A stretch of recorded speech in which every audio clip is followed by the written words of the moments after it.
Q Rose, man. And I'm back because I just seen some of the craziest, I don't know what to think of it, that I've seen in a basketball game.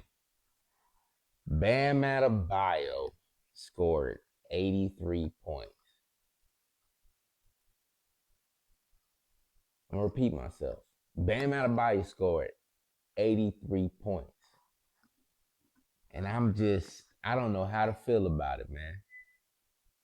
I mean, there's part of me that's like, yo, I'm happy for the man. He put up some history, you know.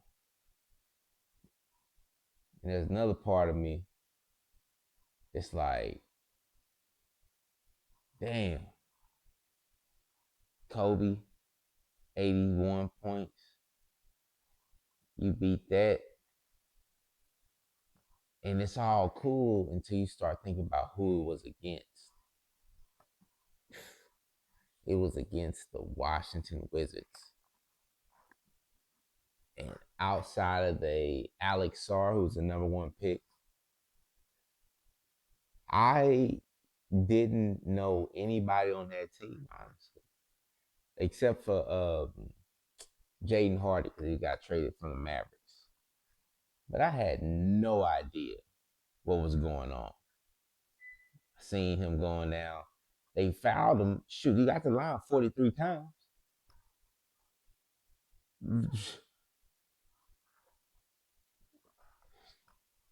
He got to the line 43 times, man.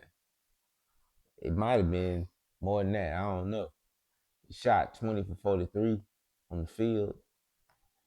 The, to allow somebody to get 83 points, I think is just such a terrible thing to allow that. I just, Kobe, it felt undeniable. This, man, he hit like 36 free throws, man. He made them. Wasn't like Shaq. He made his free throws. But Shaq would have been at 83. He made his free throws. Which brings me to another point. What does this show y'all? I mean, I watch just as much new basketball as I should as you can. I, I think this Bam situation shows y'all that you could.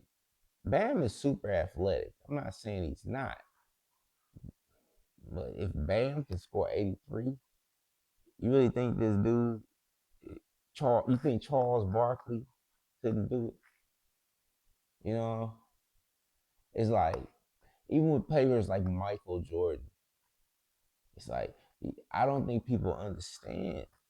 It's just it's a difference because people say, "Oh, you can do this, you can do that." Bro, Mike at the beginning of Michael Jordan's career, he didn't play nothing like he did in the second half of his career, and he was most athletic player, was the most dominant scorer. Mike was able to adjust his game. Michael Jordan was able to adjust his game to the new to whatever it was going on in the 90s to be able to become a dominant shooter and post player, strengthen his body up, did what it took to be able to win, even after having a season scoring over 36 points. To me, it's Bam Adebayo, man. I mean, I give him a lot of credit, man. He's an amazing player. He's started on the USA Olympic team, but he is now. Yeah, he's an 83 points per game scorer, you know. But that makes me think who else really can be. I mean, you give 43 shots to in 43 shot, you give plus 40 shots and plus 40 free throws, which he was able to get, you know. But you get that to a lot of people, man. Let somebody shoot 40 shots, you know.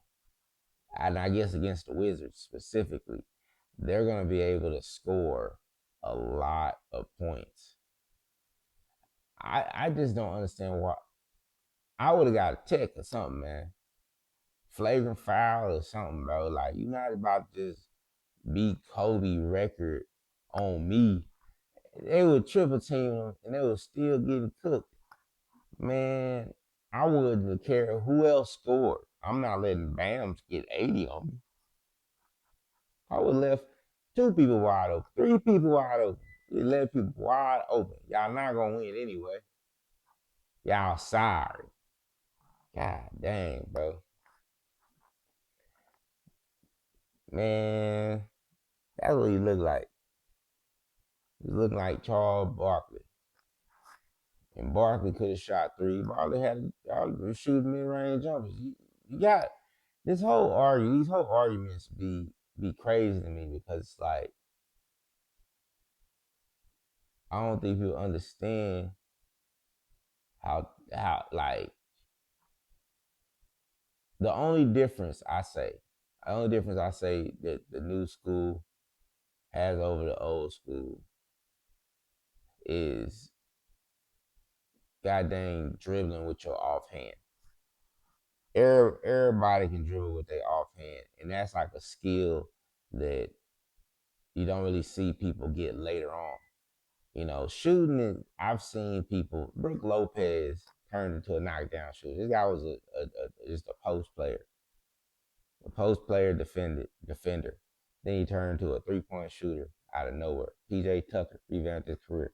It's players that then revamp their career with shooting jump shots. I've seen it, but you developing a handle is different. The handles are different now. But as far as post play and scoring the basketball, offensive basketball, come on, bro. People want to talk about all this athleticism, but y'all let Joker be the most dominant player of the new generation. It's like, how can you sit up here and say athleticism is the end all be all? These guys are so much more athletic. That's the biggest difference. That people talk about the athleticism, but y'all let Joker dominate with no athleticism.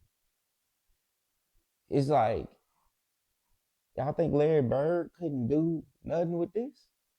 If y'all gonna play like this, if everything gonna be a foul, man, people gotta understand, bro. You know how much these people getting fouled and still putting up 30 points, bro? Like, people not really understand. All they do is look at 3-pointers, which that wasn't the era. It's like, shoot, even before that, the era before that, there wasn't no 3-point line. So it's like, what you gonna do? You can't compare that to this. Shoot, they play the game inside out. But all I know is even a player like Alex Sarr, you know, I'm looking at him and I'm like, okay, they got Alex Sarr. But these other guys had no business being out there. If y'all gonna let Bam about to go 83 points, bro, there's no business, like, period, being out there. I feel like this guy has he even scored 50? And y'all let him score 83 points. It's an indictment to the Wizards organization, and I think it's an omen of terrible things to come. I mean, they got Anthony Davis in a trade from Dallas, but if you look at y'all letting people score 83 points on y'all, I don't know, man. I'm hoping Anthony Davis can stay healthy, man, but that's the reason why the Mavericks got rid of him. The Mavericks got rid of him because he couldn't stay healthy. Now he's in Washington. I mean, Washington. A lot of players' careers die in Washington, man. That's not really the best look, in my opinion. We'll see. I mean, I think there's too heavy of a load you got to carry with this team. And I don't think, I hope he can stay healthy, but he's a year older and he just has a history of being unhealthy. as far as availability, but they need that. Just like they need a Trey Young, but Trey Young ain't playing. Anthony Davis ain't playing. This team, if you let somebody score 80 points on you, bro, like there should be punishment, bro. Some form of punishment. Like, you lose your goddamn second round pick or something. You let somebody score over 80 points on you, you lose your second round pick. If you let somebody score 100, you lose your first round pick. It's just ridiculous, bro. This is absolutely unheard of. And Alex Sarr, under regular circumstances, man, he went 12 for 19, 28 points, 4 for 7 from the 3-point line. I mean, under regular circumstances, this is a good player. And this is a good game. But you let somebody on the other team score 83 points. Everybody had a bad game. Everybody had a bad game. And he put up a lot of them buckets on his head. Everybody had a bad game. 83 points, bro. Y'all got blown out. He was just out there playing. They was triple teaming him and all type of stuff, man. Y'all, there's got to be some G League players that can do better than this, bro. I'm just saying, man, at a certain point, this ain't got nothing to do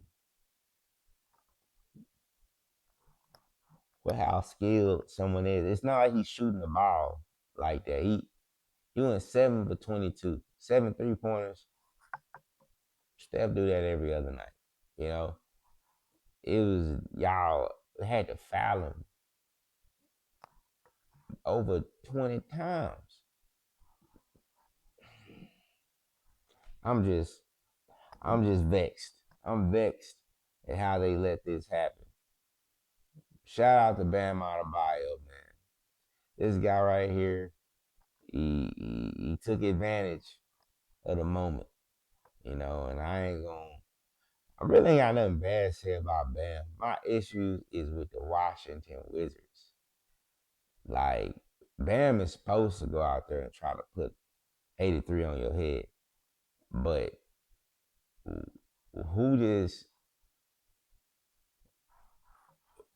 hey, from this day forward, Wizards gonna be the team that people put up 60 plus points on every other game. I'm telling you, man, it's gonna happen. Anthony Davis is gonna come back, and I hope he doesn't get hurt. But this is what I think gonna happen. He'll come back, get hurt, right? And then they gonna have just Trey Young without Anthony Davis. Trey Young on the floor. Shoot. You thought if you ain't got Anthony Davis, you got Trey Young. Forget 83. Somebody gonna put up 93, 100 points on your head because you gonna add one of the worst defenders in the league on that side of the ball. It's just not a good look, Washington. I think it's over for y'all. It's over for y'all franchise for a long time, bro. This ain't good at all. Trey Young can't help stop someone getting 83 points. And Anthony Davis can't either if he ain't playing. Y'all gotta do something quick. Or else when they talking about expanding the league, y'all about to lose other players. Nah, bro. It's over for y'all, bro. Pack it up, man. The Washington Wizards are through. They're done. It's over with. All right. Forget about them. That's under the rug, man. All right. Now, one thing I did see, I saw um, San Antonio Spurs against the Boston Celtics. Ooh, what a good game. All right, man. Jaylen Brown got mad as hell, and he got kicked out of the game. Now, that was pretty pretty entertaining. He said he got pushed and he got kicked out the game. So it was pretty entertaining to watch. I wanted to see him play the whole game, but that being said, I got to see. I wanted to see Wemby versus full Boston team, but it's like okay, uh, Jaylen Brown is out. Let's see what you do, Jason Tatum. And Jay Taylor put up a couple points, whatever. He did his. He did all right. But Derek White is who surprised me. Now Boston still lost, but Derek White, oh my goodness, bro. Derek White was out there. Derek White looked like a legitimate scorer, bro. I was very surprised. I never seen Derek White really. I seen him score like hit jumpers, hit layups, but he had like a package. He was hitting people off the dribble and stuff, attacking, finishing through contact. Yeah, Derek White did his thing. With that being said, man, Victor Wembanyama and the San Antonio Spurs are here. Oh my goodness. All that is all nice and whatever. When Victor Wembanyama hitting shoot seven, eight threes. He had like eight threes, man. And Victor Wembanyama hitting eight threes, and he's affecting the game in paint, defending, finishing at the rim, dunking. That team is stacked, bro. That team is stacked, man. I still feel like they're 1 year away from true contenders, and that's hard for me to say. It's hard for me to say given what I've seen. I just have never seen a team this with no playoff experience get deep in the playoffs. I've never seen it. And I'm not saying it can't happen. If anybody can do it, it'd be a 7'4" Kevin Durant, Kareem Abdul-Jabbar mixture, whatever the heck this dude is, bro. It would take something like that for me to like honestly think that it was possible. So, hey, if this is the thing, man, I can't in good conscience pick them to win a championship, no matter how talented I think they are. I can't. I have to see it first to believe it. But history is a very very interesting thing because it's been young teams that done really well and it fizzles out before it even really materializes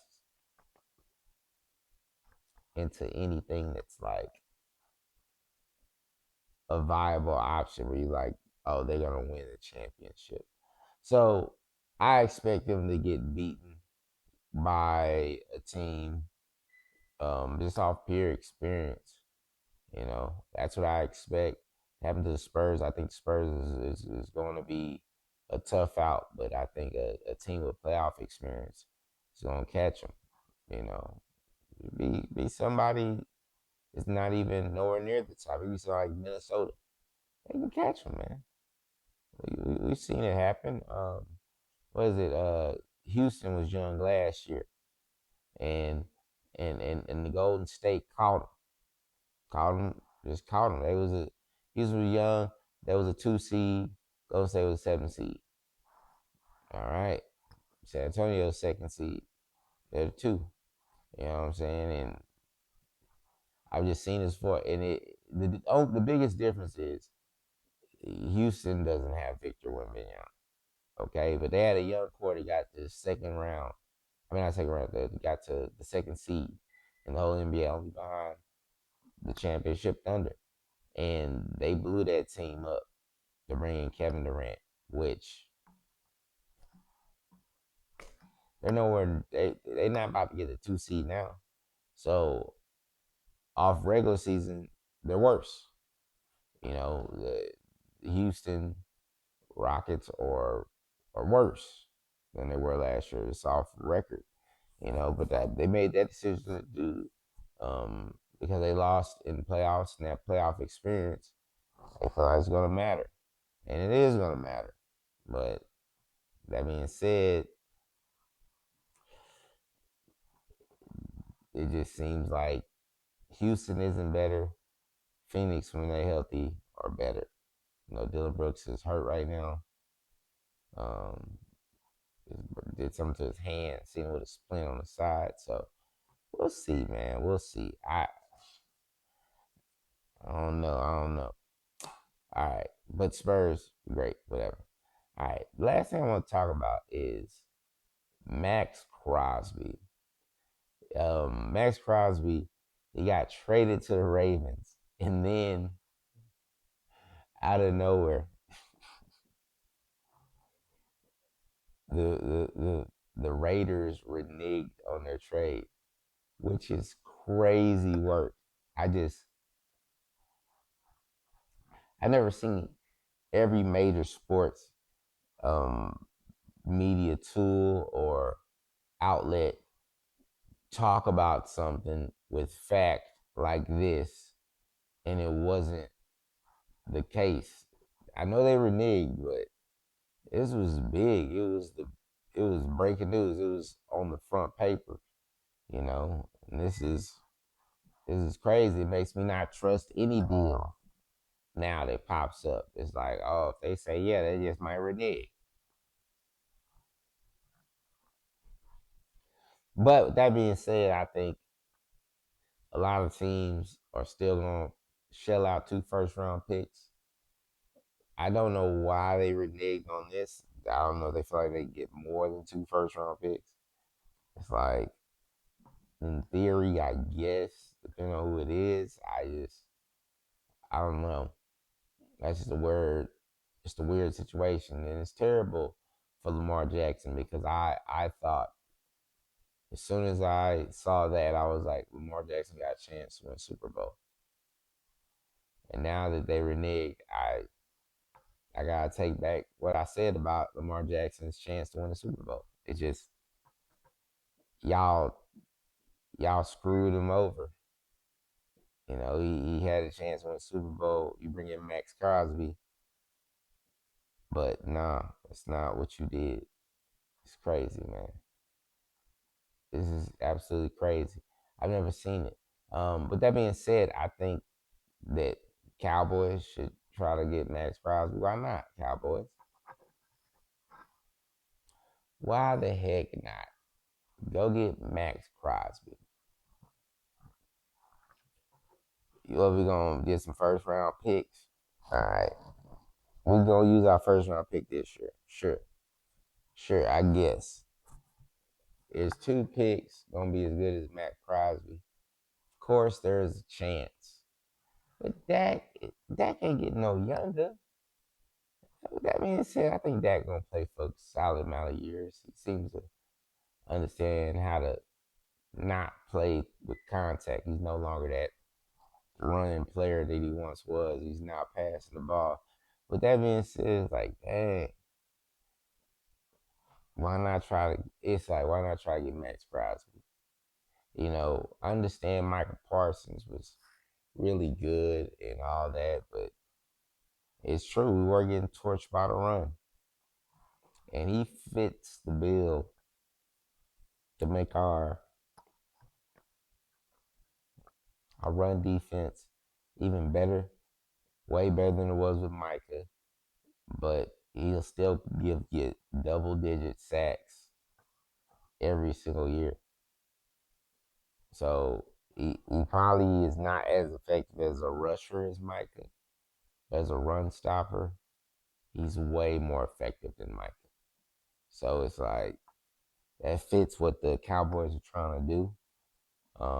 Max Crosby fits the timeline, what we needed in. But we'll see, man. We'll see. I don't. I'm good either way. 2 1st round picks, it is a lot. I'm not gonna lie, that is a lot.